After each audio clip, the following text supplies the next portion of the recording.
media, for sure, was, I think, the most biased I've ever seen. I mean, hopefully it scales back from that, but I think it's going to be hard. I think that there's a ton of bias out there in the media, and we saw it over and over and over again.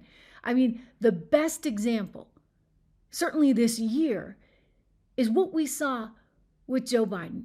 Well, I mean, going back over 3 years, but there's a lot of good. I mean, there's the laptop, there's the Russia stuff, the things that were like figments of their imagination that they tried to tar and feather Trump with, and then you had the Wuhan virus, the coronavirus that came from Wuhan, but nobody was allowed to actually say it came from Wuhan, and they flipped out when Donald Trump suggested that there was intelligence suggesting, yes, it may have come from Wuhan. They never even showed Biden this stuff, but heck, they didn't even show Biden his poll numbers, right? Biden didn't even get to see where he was polling, thank you very much.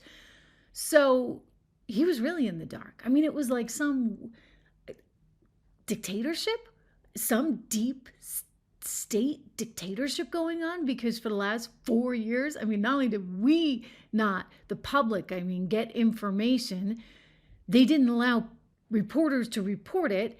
And then on top of it all, they didn't even give it to the president of the United States. So think of how messed up that is. And we knew how bad he was. Think about it. I showed you over and over and over again right here on this show, all the tape.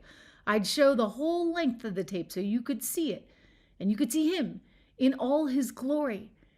And as much as we saw that, and as much as he seemed out of it, guess what? They wanted you to believe differently. And they went on to mainstream media and they promoted a narrative that was completely bogus, and they did it with a straight face, and nobody called them out on it. Here we go. Does the president have the stamina, physically and mentally, do you think, to continue on even after 2024? Don, you're asking me this question. Oh my gosh, he's the president of the United States. I can't even keep up with him.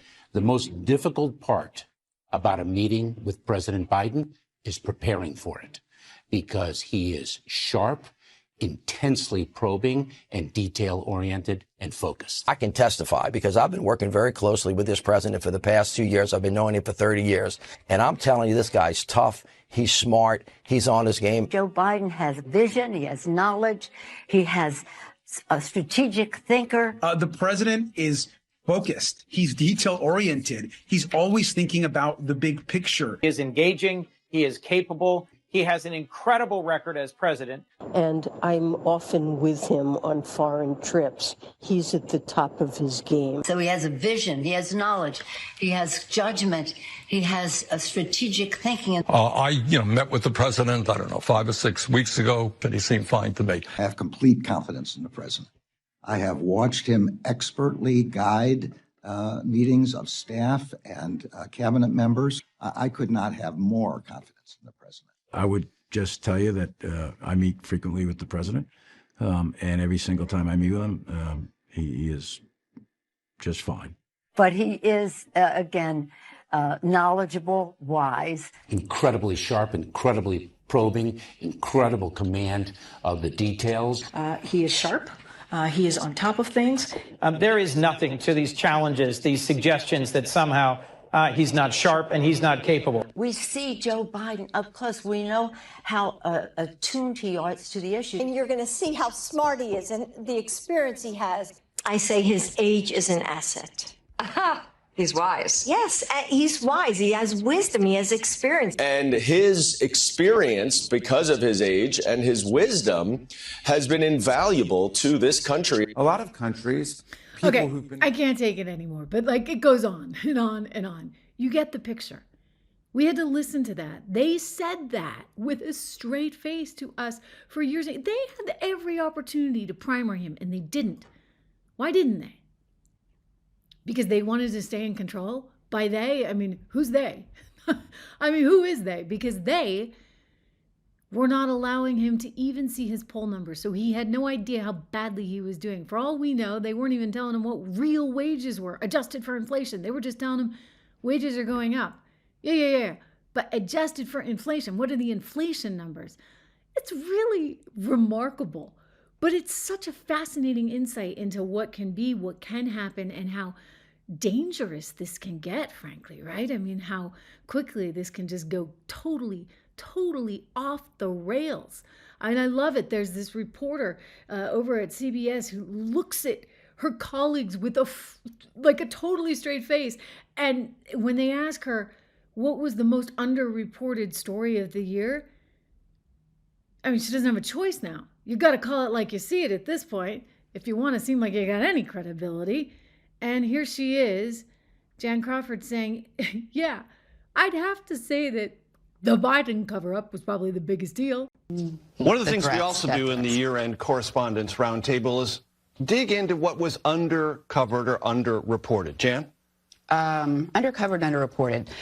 That would be, to me, Joe Biden's obvious cognitive decline that became undeniable in the televised debate. At the presidential debate with Donald Trump. Unquestioned. And, you know, it's starting to emerge now that his advisors kind of managed his limitations. It's been reported in the Wall Street Journal for 4 years.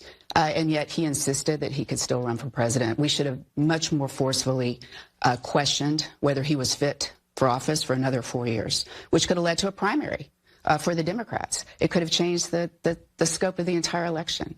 Yet, still, incredibly, we read in the Washington Post that his advisors are saying that he regrets that he dropped out of the race. You know, that he thinks he could have beaten Trump. And I think that is either delusional or they're gaslighting. President Biden has said repeatedly he was sick during the debate June 27th in Atlanta, and he's always been fine, and he leaves fine. That is his position, the position of many of his top aides as well, even though there is that reporting. Robert Costa. Like, they don't want to admit it. They still don't want to admit it. That one guy who's like, well, this is their reporting, this is their reporting. Well, shame on them. Those people that are around him are not doing him any favors at all, nor the country any favors. I mean, if you actually wanted to do the right thing for the country, what would you have done? You would have allowed him to be primaried. You would have gotten somebody else in. Instead, you got a Jimmy Carter 2.0 situation all over again. I told you it would happen. God bless his soul, right? Jimmy Carter dead at 100 years old. We're going to talk about that later. But when you think of the manipulation of the media over the last 4+ years, because it started back in 2016, I'd argue, actually, given that I've been around it since the year 2000, it started a long time ago. There is only one sort of route that you're supposed to take, and that's to the left. And that's what's really scary. It just reached a crescendo. That's the word I was looking for earlier. It reached a crescendo, and that's what's terrifying.